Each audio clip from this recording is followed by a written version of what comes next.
نحمده ونستعينه ونستغفره ونعوذ بالله من شرور أنفسنا ومن سيئات أعمالنا من يهده الله فلا مضل له ومن يضلل فلا هادي له أشهد أن لا إله إلا الله وحده لا شريك له وأشهد أن محمدا عبده ورسوله وبعد.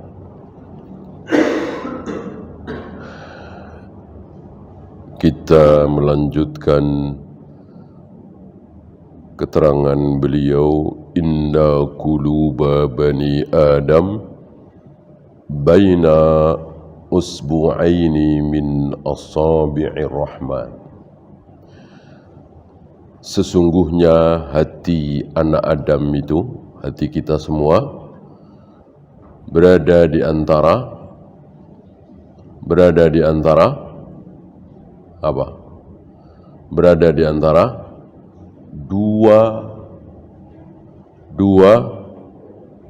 jari Allah.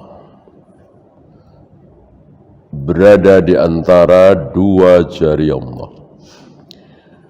Dibolak-balikkan oleh Allah, terserah Allah. Ini berita gaib yang akal, nurani, logika tidak bisa masuk. Jadi hanya betul-betul dengan iman. Saudara-saudara kita menerima berita-berita seperti ini pakai akal, pakai logika, pakai nurani, pakai hati. Jadilah menyimpang. Beda dengan para nabi, para rasul, para sahabat, para tabi'in. Menerima berita-berita seperti ini nggak pakai akal, nggak pakai logika, nggak pakai nurani. Udah telan bulat-bulat. Pokoknya hati manusia itu berada di antara dua jari Allah. Selesai. Karena ini berbicara tentang zat yang maha gaib, Allah Rabbul Alamin. Kecuali kalau bicara tentang jual beli, berbicara tentang pernikahan, la taqtub khidbata akhihi. Jangan engkau melamar wanita yang sudah dilamar oleh laki-laki lain. Jangan engkau membeli dagangan yang sudah dibeli oleh orang lain. Nah, ini boleh kita pakai akal, harus pakai akal. Kenapa nggak boleh? Gitu. Begini.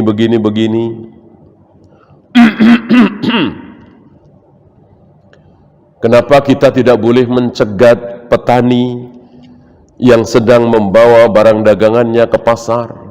Nah, ini boleh pakai akal, pakai ra'yu, pakai logika, pakai nurani. Ya. Adapun berita-berita ini seperti ini enggak mungkin. Oleh karena itu para sahabat, para tabi'in, termasuk para nabi, para rasul, tidak ada pembahasan bertele-tele tentang akidah. Enggak ada bertele-tele. Beda dengan Asy'ariyah, Maturidiyah, Mu'tazilah, Jahmiyah, Jabariyah, itu membahas tentang akidah bertele-tele. Berjilid-jilid kitab mereka tulis. Beda dengan para sahabat. Begitu baca, oh Allah kelak menampakkan betisnya, ya sudah, nggak usah dibahas, diimani saja. Oh, setiap sepertiga malam itu Allah turun ke langit dunia untuk mencari siapa hamba-hambaku yang sedang memohon, akan aku beri.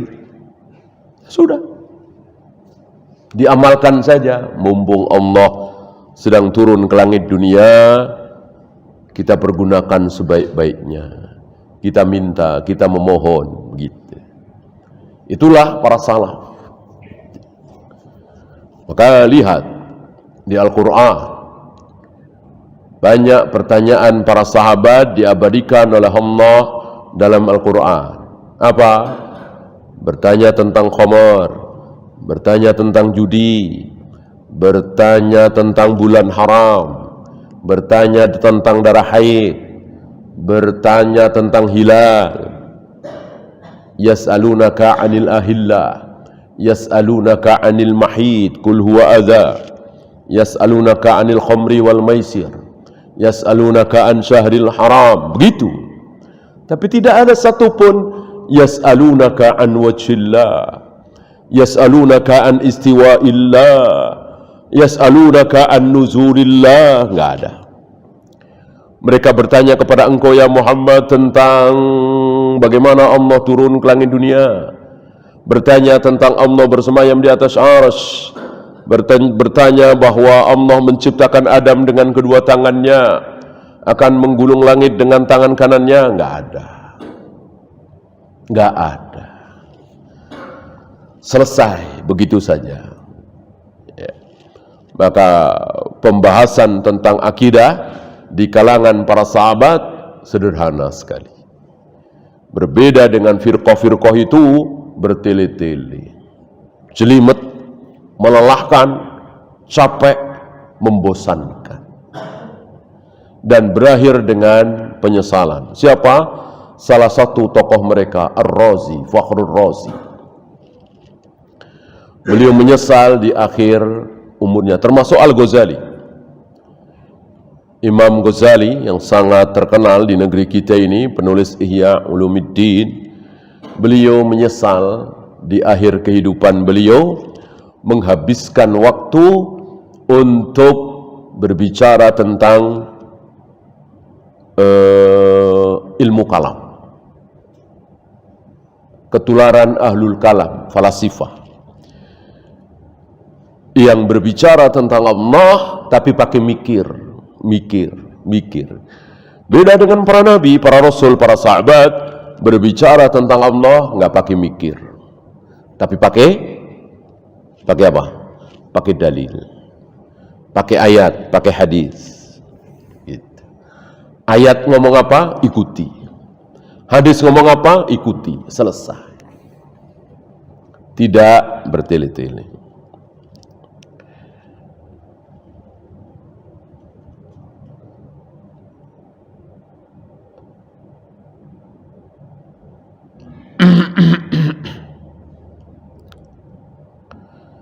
Yaqulu ba'dul ulama, para ulama mengatakan, ini dibawakan oleh beliau, man lam yasa'hu ma wasa'a as-sahabata wa tabi'in, barang siapa yang tidak merasa cukup di mana para sahabat dan para tabi'in merasa cukup.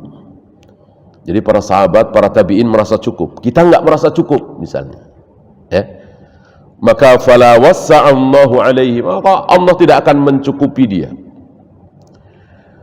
tidak akan puas. Ya seperti ahlul kalam itu kan, para sahabat itu cukup puas mendengar aku bersemayam di atas arsy, sudah selesai, cukup, enggak ada yang membahas berdalam-dalam. Para sahabat mengikuti apa adanya, Allah betul-betul bersemayam di atas arsy. Nah, kaum muslimin hari ini merasa tidak cukup. Kalau Allah berada di atas arsy berarti Allah butuh arsy dong. Berarti arsy lebih besar dari Allah dong. Karena kalau kita berada di masjid misalnya, tentu masjid lebih besar dari kita. Kita berada di aula, tentu aula itu lebih besar dari kita. Nah, Allah katanya bersemayam di atas arsy, berarti arsy lebih besar dari Allah dong. Nah, itu dia. Lebih pintar dari para sahabat. Para sahabat diam semuanya.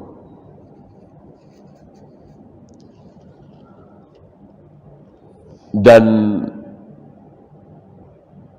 tidak ada kalimat bahwa Allah menempel di arsy. Justru yang ada sebaliknya, Allah itu ba'inun an kulli khalqihi. Allah itu terlepas dari seluruh makhluknya. Jadi tidak ada satupun makhluk yang menempel pada diri Allah. Berarti arsy menempel di diri Allah? Tentu tidak. Allah berada jauh di atas arsy, entah berapa juta kilometer. Bukan Allah duduk menempel di atas arsy. Nggak ada seperti itu. Seperti saya ini duduk di atas kursi, tentu saya disangga oleh kursi. Kursinya goyang, saya ikut goyang. Kursinya turun, saya ikut turun. Apakah Allah seperti itu? Tentu tidak. Allah hanya bersemayam di atas arsy. Ada arsy, makhluk Allah terbesar itu. Nah, Allah berada jauh di atas arsy, entah berapa juta kilometer. Berarti mana yang lebih besar, arsy apa Allah? Tentu Allah. Apakah Allah butuh arsy? Tidak sama sekali. Arsy justru yang butuh Allah. Tidak ada makhluk yang tidak butuh dengan Allah. Seluruh makhluk butuh Allah. Ya. Ya, kita lanjut. Malaikat. Ini kan Allah, kemudian malaikat, kemudian kitab, ya. Bada'a bil malaikati qabla ar-rusuli wal kutubi li'annahum 'alamun ghaibiyun.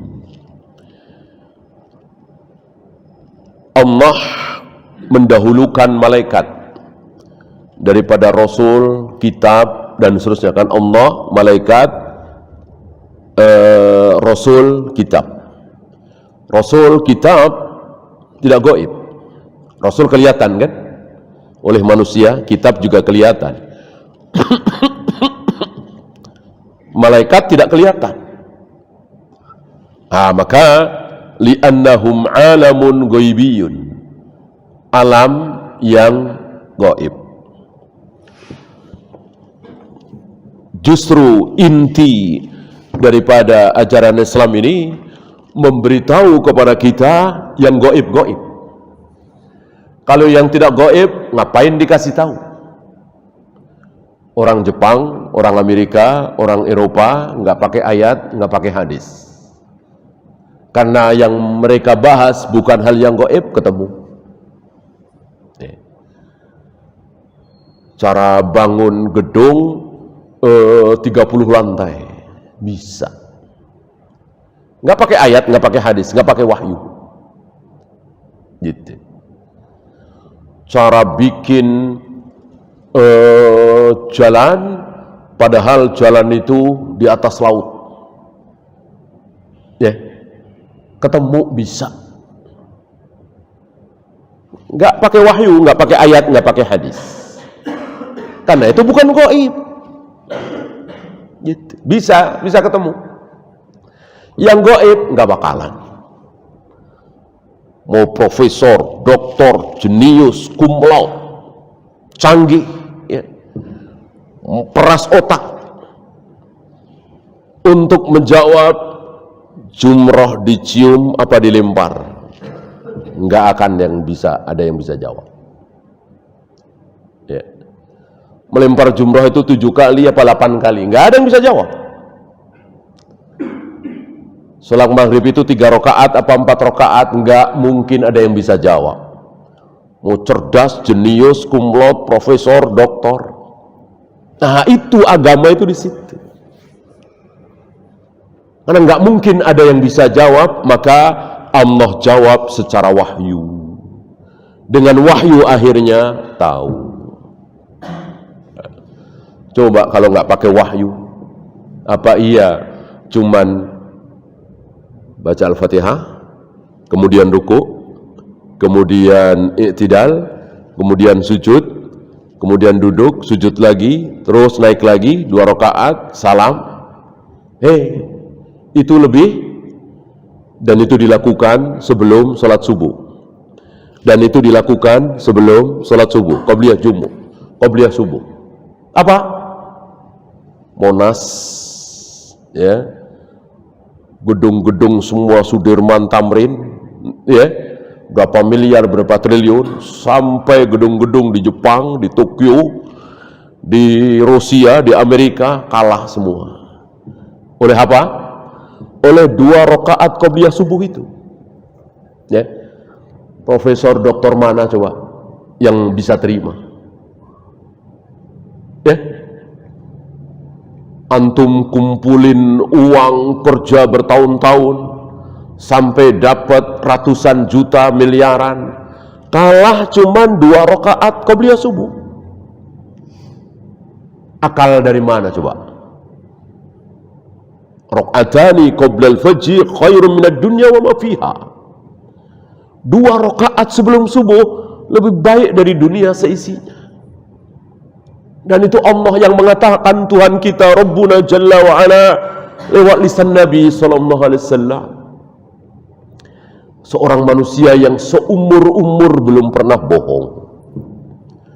Manusia termulia di muka bumi. Manusia termulia nomor 2 yaitu siapa? Nabi Ibrahim pernah berbohong 3 kali. Itu pun bohong tauriah ya, bukan bohong secara vulgar gitu.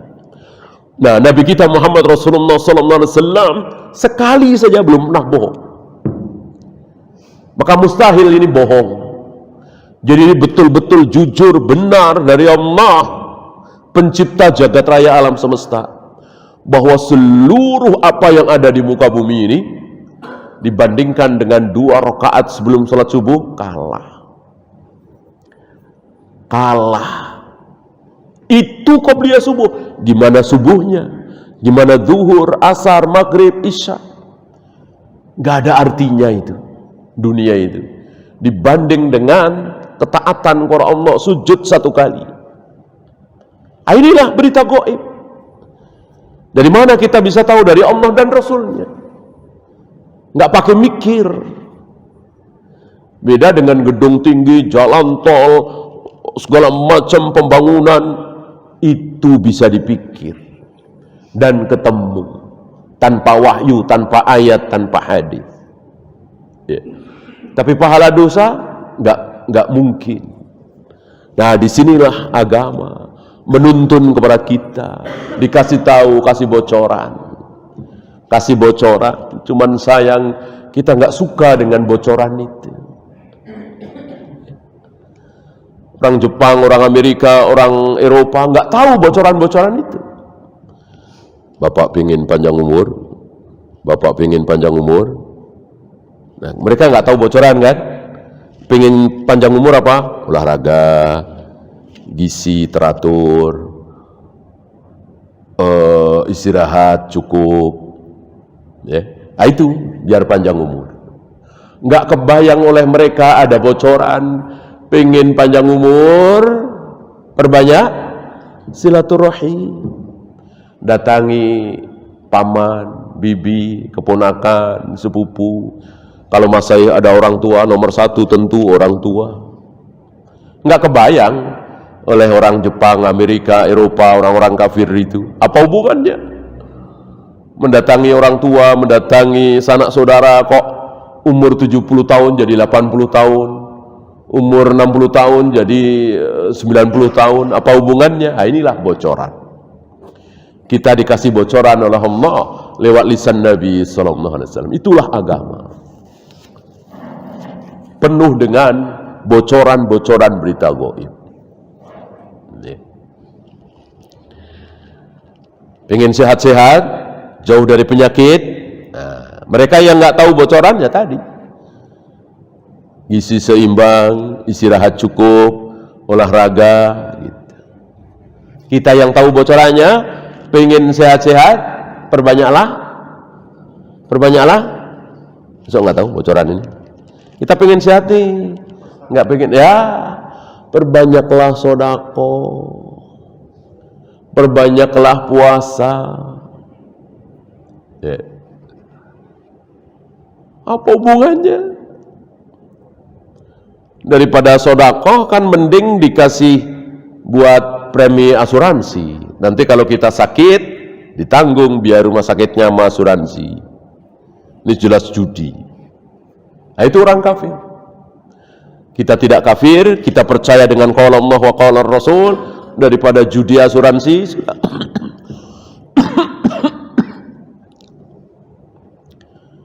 daripada tiap bulan store 200.000 buat bayar asuransi. Udah, kasih fakir miskin tiap bulan 200.000. Ada rezeki lebih tambah, kalau kurang ya nggak apa-apa. Ini dia, kita dikasih bocoran oleh Allah dan Rasulnya. Sayang banyak dari kita nggak suka dengan bocoran ini. Ya. Hanya sholat, baca Al-Quran, zikir, wirid, ritual. Bocoran-bocoran seperti ini kurang ditangkap. Itu.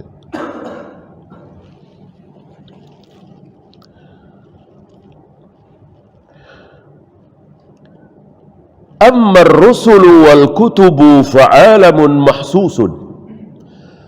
Adapun Rasul, para Rasul, kitab-kitab itu tidak gaib, mahsus. Bisa dilihat, bisa diraba, bisa diajak bicara, kan begitu. Cuman kita tinggal kitab. Rasul kan kita nggak ketemu. Kalau para sahabat dulu ketemu, melihat langsung kepada Nabi Sallallahu Alaihi Wasallam, kita tidak. Oleh karena itu Nabi memuji-muji. Nabi memuji-muji orang-orang tidak ketemu denganku, tidak pernah mendengar suaraku, belum pernah melihat wajahku, tapi dia beriman kepadaku. Wah, dipuji-puji oleh beliau. Dan beruntung. Beruntunglah orang yang bertemu denganku, lalu dia beriman. Tapi beruntung 7 kali tidak pernah bertemu denganku, belum pernah dengar suaraku, belum pernah melihat wajahku, tapi dia beriman kepadaku. Hanya dengar dari gurunya, hanya dengar dari kiainya, ustadznya, bahwa mana qasamalun min shadaqatin, misalnya Nabi bersabda harta tidak mungkin berkurang gara-gara sedekah. Dia percaya betul, dia yakin betul dengan sabda Nabi ini. Dia enggak takut-takut sedekah. Siapa yang perlu kasih. Kenapa? Karena dia yakin betul dengan sabda Nabi, enggak akan berkurang. Dia nggak pakai hitungan matematika. Punya 1 juta, sedekah 200.000, tinggal 800. Punya 10 juta, sedekah 1 juta, tinggal 9 juta. Berkurang kan? Nah, dia tidak. Karena dia yakin dengan sabda Nabi, mana qasamalun min sedekah. Tidak mungkin harta akan berkurang gara-gara sedekah. Dia kasih, dia beri.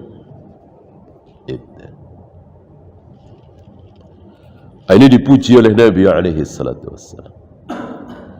Tidak ketemu dengan beliau, tidak melihat wajah beliau, tapi mendengar hanya lewat gurunya, kiainya, ustadznya, atau temannya, atau dia baca, mungkin di Bukhari, atau Muslim, atau Nasai, Abu Daud, Tirmidzi. Dia yakin dan dia amalkan. Luar biasa.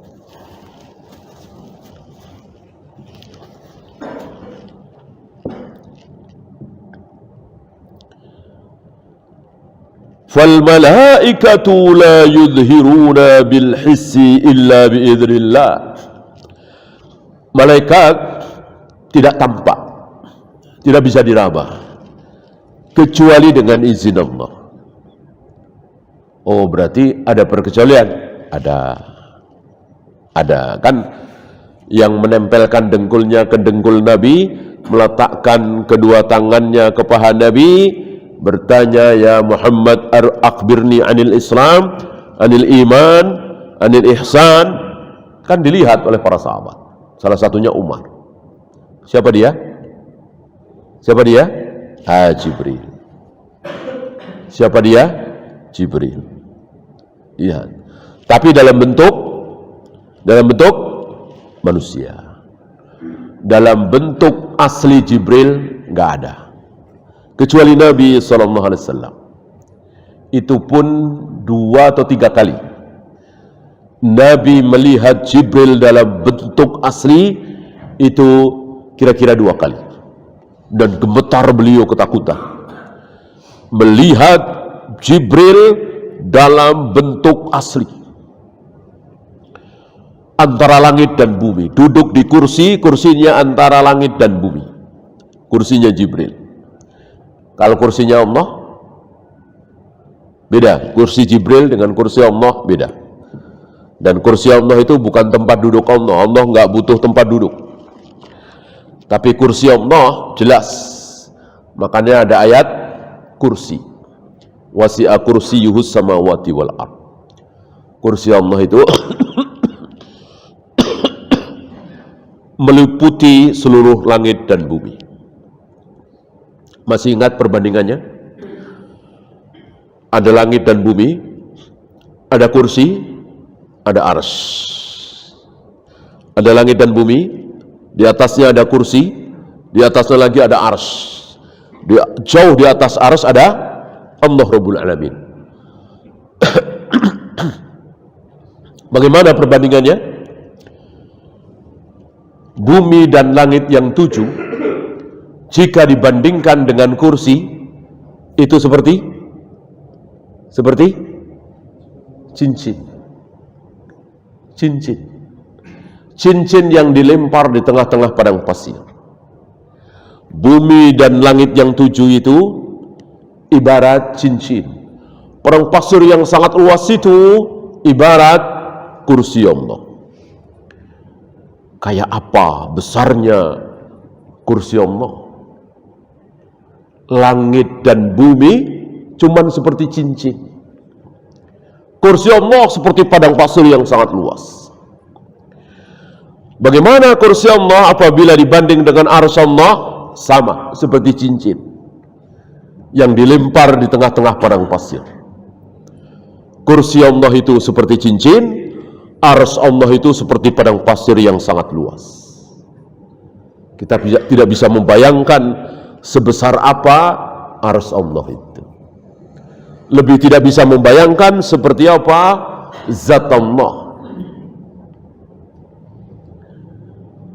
Nah, ini kursi Jibril.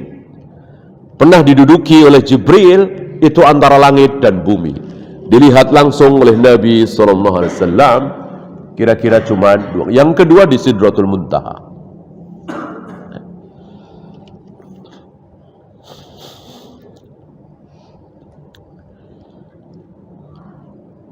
Adapun para sahabat melihat Jibril itu dalam bentuk manusia, karena malaikat dan jin itu bisa merubah dirinya dalam bentuk apapun, bisa manusia, bisa hewan.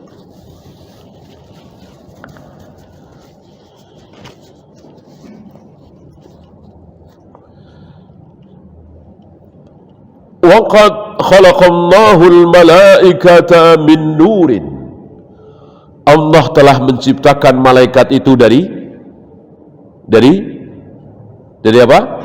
Dari cahaya. Kalau kita kan dari tanah. Malaikat dari cahaya. Wa hum la yahtajuna ila aklin wa syurbin. Tidak butuh makan, tidak butuh minum, tapi bisa hidup. Gara-gara apa? Gara-gara ketaatan yang sempurna kepada Allah. Ketika seseorang itu taat kepada Allah dengan ketaatan sempurna, maka akan muncul kekuatan, walaupun tanpa makan, tanpa minum. Ketaatan malaikat kepada Allah itu sempurna. Ada keinginan malaikat cuma satu, apa? Taat. Ada malaikat begitu diciptakan oleh Allah langsung diperintahkan sujud, maka malaikat itu sujud sampai hari ini. Sampai Nabi bersabda masih sujud sampai hari kiamat. Sampai waktu yang dikehendaki oleh Allah.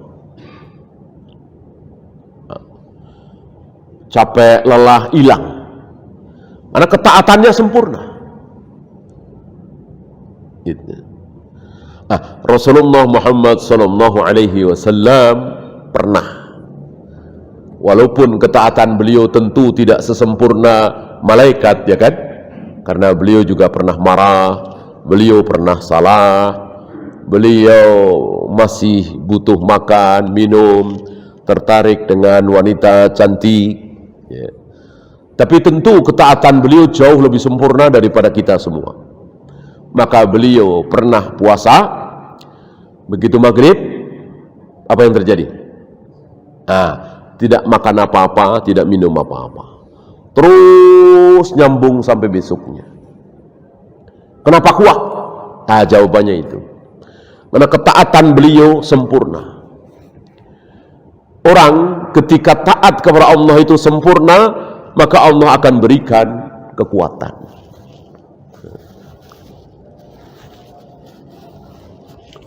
Dan ini ujian bagi orang-orang yang beriman. Dia beriman, tapi malas-malasan, ya, kadang sholat, kadang tidak, malas-malasan. Maka Allah tidak berikan kekuatan. Beda ketika dia taat, waktu sholat, waktu puasa, waktu baca Al-Quran, waktu makan, waktu minum. Maka Allah akan berikan kekuatan kepada dia. Dan itu banyak contoh, banyak sekali. IQ-nya pas-pasan, nggak pintar-pintar amat, anak petani, anak orang miskin, ya, Allah berikan kesuksesan. Sementara anak orang kaya, anak jenderal, bahkan cerdas, cuman jadi pegawai kecil. Itu banyak terjadi. Nah, ada yang ditolong oleh Allah, ada yang tidak. Atau seandainya ditakdirkan miskin, maka dia bersabar dengan kemiskinannya itu. Dia bahagia dalam kemiskinannya itu. Sementara berapa banyak orang yang menderita, sempit dadanya, sementara rumahnya megah, mobilnya mewah. Para ulama mengistilahkan, sebelum, ini orang-orang kafir ya, orang-orang kafir itu sebelum diberikan neraka yang sebenarnya, Allah berikan dulu neraka dunia. Seperti hari ini, orang-orang kafir hari ini, yang di Jepang, yang di Amerika, yang di Eropa, yang nanti akan kekal di neraka, sekarang merasakan dulu neraka dunia itu apa, penuh dengan ketakutan.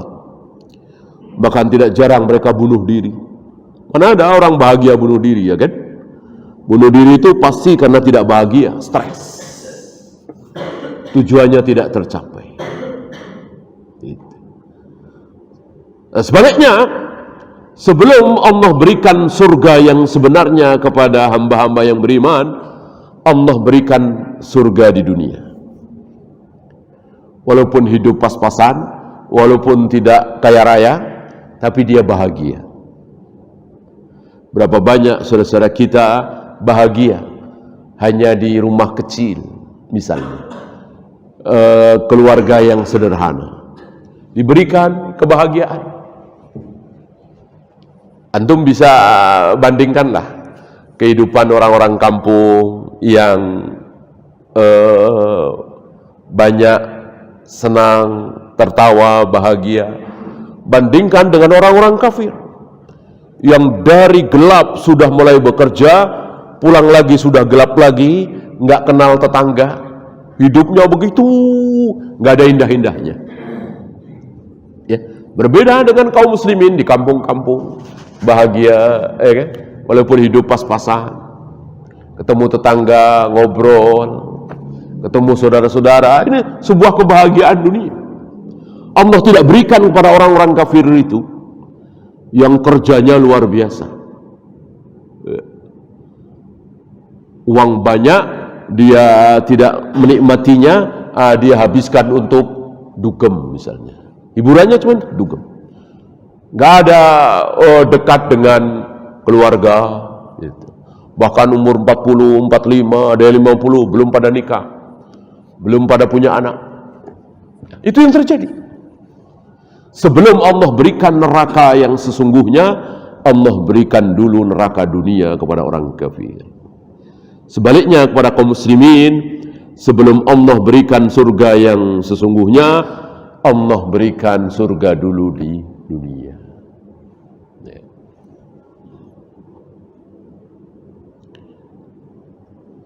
Walihada kila innahum samadun. Ada yang mengatakan para malaikat itu badannya samadun, solid. Laisa lahum ajwaf, tanpa rongga. Kalau kita kan ada rongga.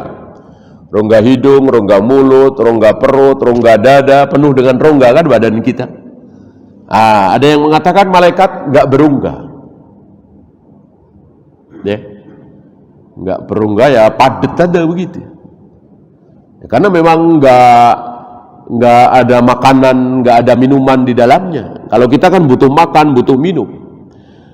Ada sesuatu yang harus dimasukkan berupa makanan, berupa minuman, tentu harus berongga, ya kan? Dan ada pengeluaran juga. Malaikat tidak. Wa nu'minu anna hunaka 'alaman ghaibiyan hum al-malaikah. Wa hum asraf, dan malaikat itu bersinfun-sinfun, asnaf,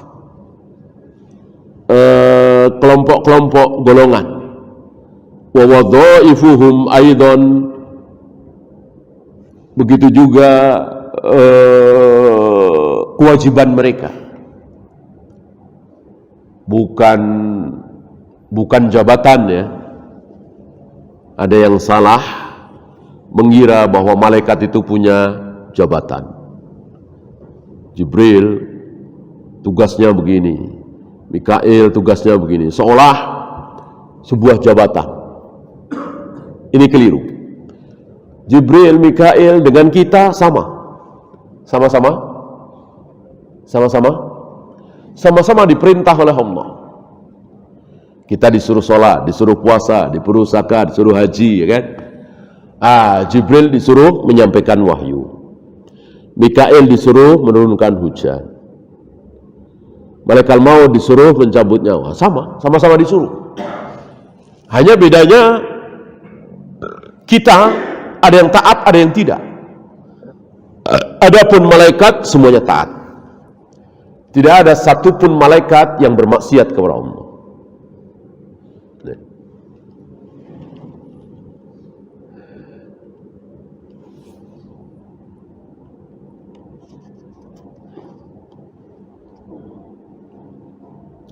Wal imanu bil malaikati yatadammanu awalan, beriman kepada malaikat ini meliputi yang pertama, al imanu bi asma'in,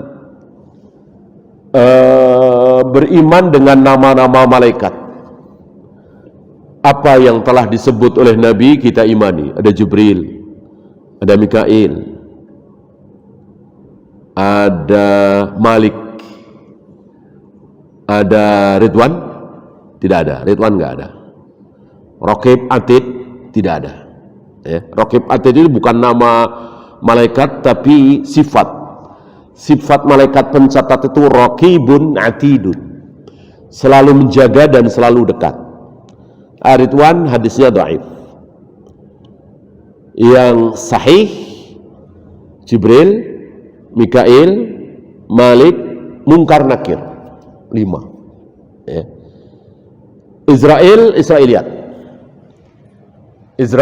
Israiliyat tidak ada di Al-Quran, tidak ada di hadis, ada di Taurat dan Injil. Yang kata Nabi, la tusaddiquhu jami'an wa la tukadzibuhu jami'an. Jangan kalian benarkan semua, jangan kalian salahkan semua. Israfil berselisih. Israfil berselisih tentang kesahihan hadisnya. Yang tidak ada perselisihan tadi, Jibril, Mikail, Malik, penjaga neraka ya. Kemudian yang di alam kubur, Mungkar dan Nakir. Itu satu malaikat. Istilah kita seorang malaikat. Gitu. Bukan apa? Bukan sekelompok malaikat. Gitu. Karena ada satu malaikat, ada sekelompok malaikat. Sekelompok malaikat misalnya malaikat Zabaniyah, itu sekelompok. Apalagi Hamalatul Arsy, pemikul Arsy, 8. Apalagi pencari majelis ilmu, itu sekelompok. Adapun Jibril, Mikail, malaikat maut bukan sekelompok, tapi satu. Di sini saja akal kita sudah tidak sanggup untuk mencerna bagaimana satu malaikat maut dalam detik yang sama bisa mencabut nyawa ribuan manusia dalam jarak yang sangat jauh. Satu di Masyrik, satu di Maghrib. Satu di Saudi, di Eropa, satu di Indonesia misalnya. Mudah sekali. Akal kita nggak bisa menjangkau. Itu baru malaikat, gimana Allah? Maka jangan coba-coba ikut mikir ketika Allah mengatakan sesuatu dan akal kita nggak bisa mencerna. Seperti kata Allah, aku hadapkan wajahku ke wajah orang yang sedang sholat. Nggak akan bisa kita cerna dengan akal kita. Gimana caranya? Apalagi sholatnya di sekitar Ka'bah. Ada yang menghadap ke barat, ke timur, ke utara, ke selatan, ke barat laut, ke barat daya, dan seterusnya. Gimana caranya Allah menghadapkan wajahnya ke wajah orang yang sedang sholat? Enggak akan terfikir oleh akal kita. Ya jelas, Dia Allah Rabbul Alamin. Kita ini hambanya yang enggak ada apa-apanya. Enggak mungkin terjangkau oleh akal pikiran kita. Yang malaikat saja kita nggak bisa. Nah, maka jangan coba-coba meyakini tentang Allah pakai akal. Udah sami'na wa ata'na terhadap dalil. Ya. Kalau yang bicara guru kita, yang bicara ustadz kita, bolehlah kita pikir-pikir. Ini yang bicara Allah Rabbul Alamin, berbicara tentang dirinya. Ya. Paham ya? Ada pertanyaan? Ya. Ya, kita siap-siap buka. Subhanakallahumma bihamdika asyhadu an la ilaha illa anta astaghfiruka wa atubu ilaik. Assalamualaikum warahmatullahi wabarakatuh.